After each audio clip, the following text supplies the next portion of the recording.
Hi everyone, my name is Nish and I'm the founder of Nepal Tea Collective. So we're doing this, our version of Wired autocomplete interviews today. So we'll start with, let's see, here's a list of questions that we have. So first question we have is, what is loose tea leaves?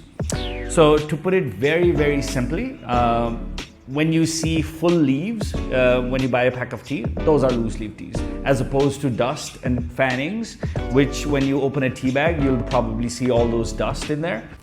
How to make iced loose leaf teas? So there's basically two different ways. So one is brew your teas as you would brew a hot brewing method, and then make it into a concentrate and put ice on it. So that's one of the easiest ways, or the better and the most flavorful way of making iced teas would actually be cold brewing it. So when does loose leaf tea expire? So expiration is basically a concept when it becomes harmful for you to consume. Teas generally do not expire, but having said that, if the tea that you're looking at has molds in it, then it will actually be unsafe for you to drink. Two things you need to be sure of is, one, store the tea away from sunlight. Second, out of moisture. So if you really preserve it from those two things, your tea is going to be good for quite a while. Question, are tea leaves good for plants? Yes, tea leaves are very good for plants actually. So the wet tea leaves are packed with tannins and also nitrogen, which is really good for the plants. Okay, cool. Next set of questions, we have why tea pets? Tea pets are very common in Chinese tea ceremonies mostly, and it's said that it brings good luck. Why tea bags on ice?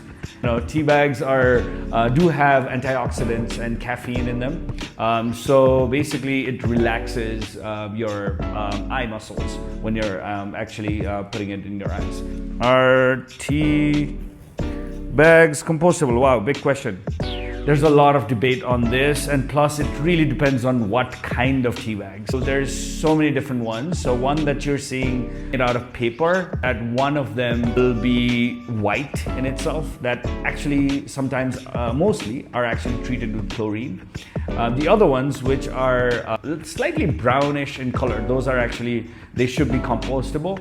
But there are some of those pyramid tea bags that you get these days, which are made with nylon, which really have microplastics in them. So don't use those are not compostable. Most of the tea bags that you get are actually industrial compostable.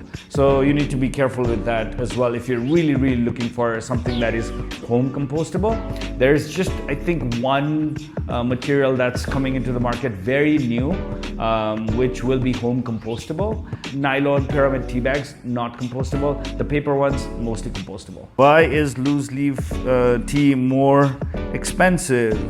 Because it's full leaves. So essentially, when you think about tea production, it can be segregated into three aspects: loose leaf, broken, and fannings. Loose leaf are the highest quality.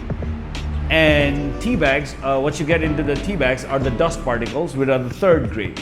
What you get into the tea bags, the dust particles, are a byproduct of the loose leaf teas. So it's obviously going to be more expensive than tea bags. Does tea dehydrate you? Not necessarily. Tea is essentially 98-99% water, as you can think about it.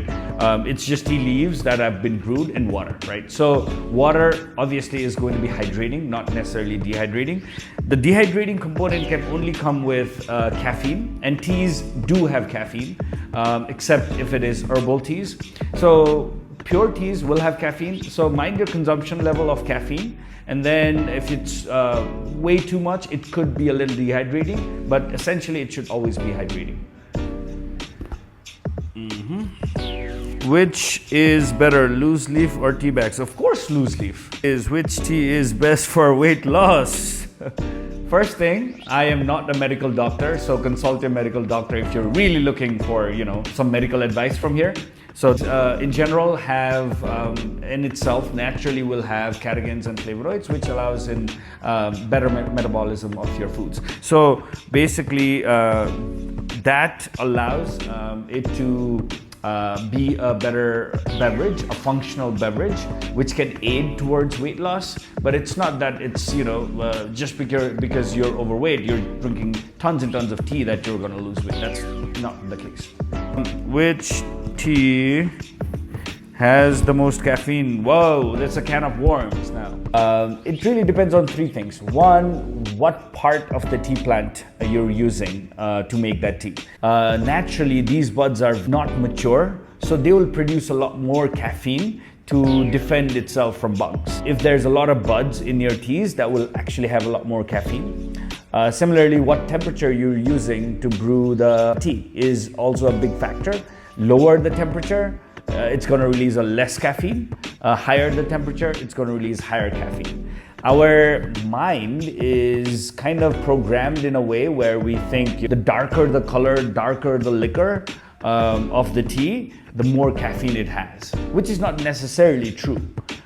Because the same type of tea, let's say a white tea, which has a lot of buds brewed at boiling water, and a green tea or a black tea brewed at the same boiling temperature, the white tea actually with a lot of buds, that will have a lot more caffeine. And that's not all, but there's also cultivated variety that plays into effect. Which variety of tea plant is it? Some varieties naturally will have a lot more caffeine in itself as well. Which tea is best for period cramps? Again, I am not a medical doctor to advise any tea regarding this, but for soothing effects, I've heard from people is chai, which has a lot of other herbs like fennel and ginger and all of these different things.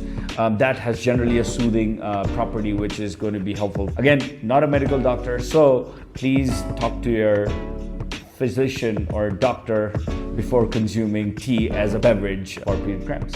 Which tea has low caffeine? Again, it is such a big thing when you think about caffeine in tea. If you're looking for low caffeine or no caffeine at all, the pure tea, Camellia sinensis, might not be the right beverage for you. So if you're looking for no caffeine at all, just go for herbals like rooibos tea, ginger, turmeric, chamomile, lemongrass, mint, whatever it is, which is not a tea plant. Just try to combine them with a little bit of the tea itself. So the proportion of the tea, Camellia sinensis leaf, is a lot less, so that you can have a tea with a little less caffeine.